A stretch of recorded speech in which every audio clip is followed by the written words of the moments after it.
Hey everyone, how you doing? This is Andrew, your guide to QuickBooks for real estate investors.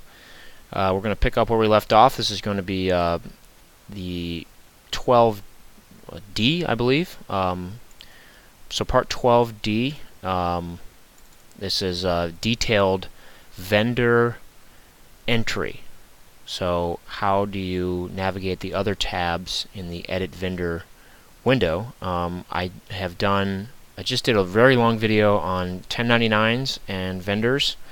I titled that Part 13, 1099 vendors mapping, I think, and reporting. So check that out too. I took a digression because I realized that there were probably some people that would need help with the 1099, and I bet you there's some people that have questions about that. So I chose to just make a separate video about 1099 taxes. Yeah, so this is part 12D. I'm going to jump right back into it. You'll notice if you just watch part 12C that we have some other vendors here that I added for part 13. So we're going to ignore those and we're going to go back to Dewey, Cheatham, and Howe, which we've been working with. We've done address info, we've done payment settings, and we've done tax settings. You'll notice here that it's different from 12C. The tax idea I actually removed for the purposes of part 13. Okay, so if you're using QuickBooks 2012 or 2011, payment settings, tax settings, and additional info are all combined under one tab at the top. So there are horizontal tabs at the top, and that tab title is additional info. Account settings, I think, is known as account. I forget. It's the third tab over here for you. Account mapping or something. So we're gonna do account settings today, and maybe yeah, we'll do accounting. Well, I don't know. We'll see what happens. See how long this video goes. But we're gonna do account settings tab. This is a very useful tab because you can select which expense account you want to use all the time for a certain vendor. So Dewey, Cheatham, and Howe is a law firm, and I know that I won't ever use another expense account between other than professional fees. Excuse me. So if I put this in here, if I put my expense account as professional fees and click OK, when I go to write a check, let me get out of the vendor center. So I'm out of the vendor center, starting blank, and I go to write a check and I say I'm going to pay Dewey, Cheatham, and Howe. Not only does their address information pop up, which we already entered, but this account comes up professional fees, and that's because we chose professional fees in the vendor edit window. We want this account to come up all the time. We're never going to use any other account. So go back to our vendor center. I'm going to go back to the edit vendor. And account settings, professional fees. I could, if I wanted to, put another account in here.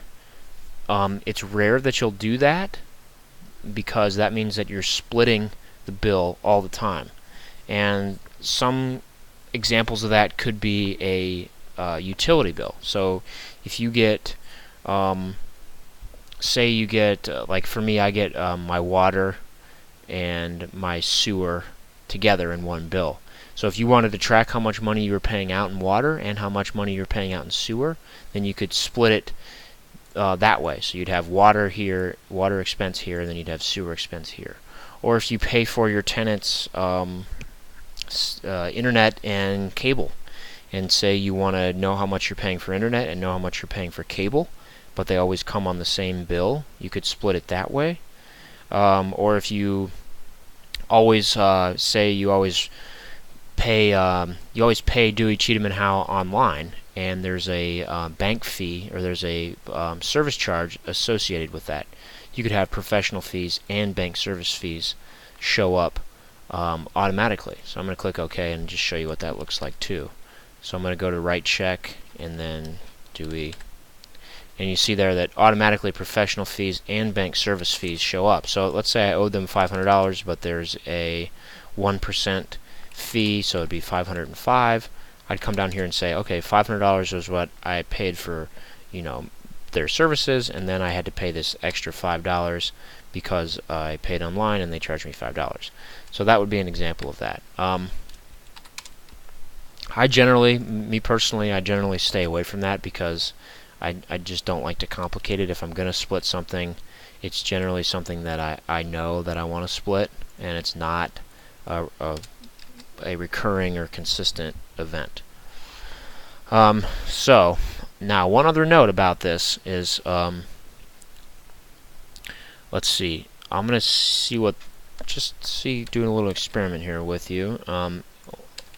I want to see if this remembers. So I'm gonna go back to Dewey. I'm writing a check here. Dewey, Cheatham and Howe. Professional fees should show up, but I'm gonna change it just for example's sake to repairs and maintenance. I'm gonna save a new, and then I'm gonna go back to Dewey.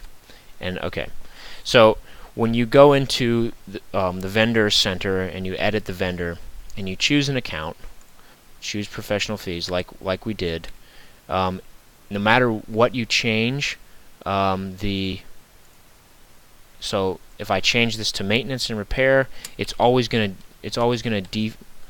wow, I'm struggling here. It's always gonna default to professional fees whenever you open up a new check. So even if you've done it to meals and entertainment, it's always gonna default back to professional fees. So for those of you that maybe don't know why it's doing that, I would check your vendor and your vendor details. But that's always going to be what it goes back to. So another thing I want to show you is in preferences. So I go to edit and preferences, and I believe it's under checking and company preferences. And let's see.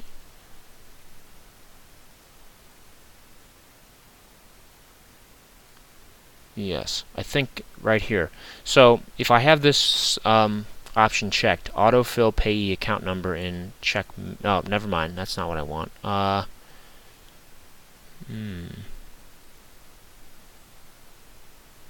wonder where this is.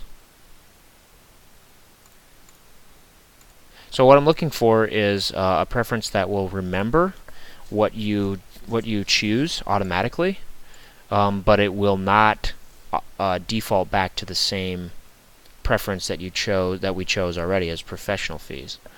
So I wonder where this is. If you just bear with me, I can find it. I should have looked at this before we started. I apologize.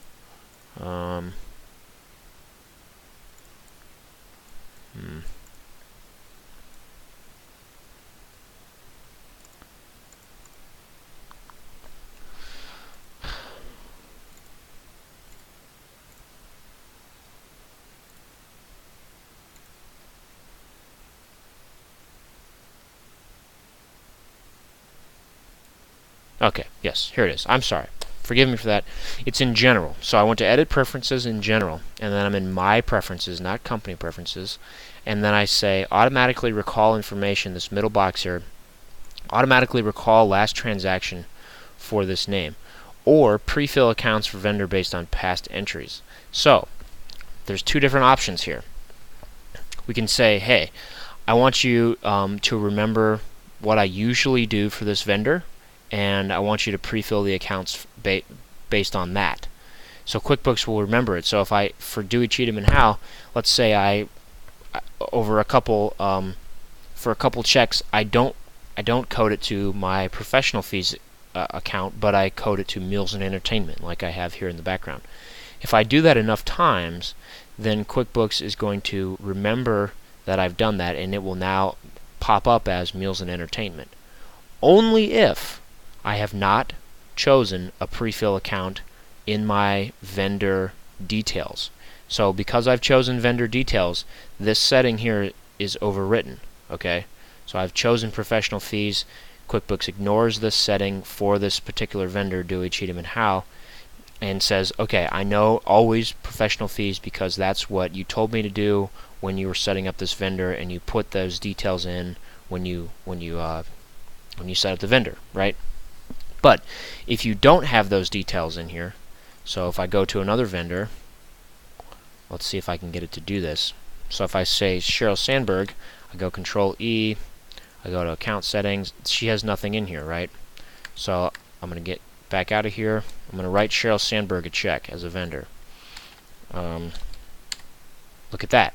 I've already written her a check for contract labor, and it pops up my contract labor account because that was the most recent, or that was what QuickBooks remembers, right?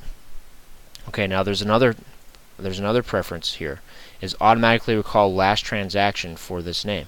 So this prefill accounts for vendor based on past entries allows you to change one or two without messing up the whole thing. So if I wrote Cheryl Sandberg 15 checks for contract labor, and then I wrote her 1 check for meals and entertainment, the next check I write, so the 17th check I write, is going to be contract labor. However, if I, in that same situation, if I had this selected, if I wrote her 15 checks for contract labor and then 1 for meals and entertainment, the 17th check is going to be meals and entertainment, because all it does is look back 1 transaction or 1 check for that vendor and then pulls it forward that account.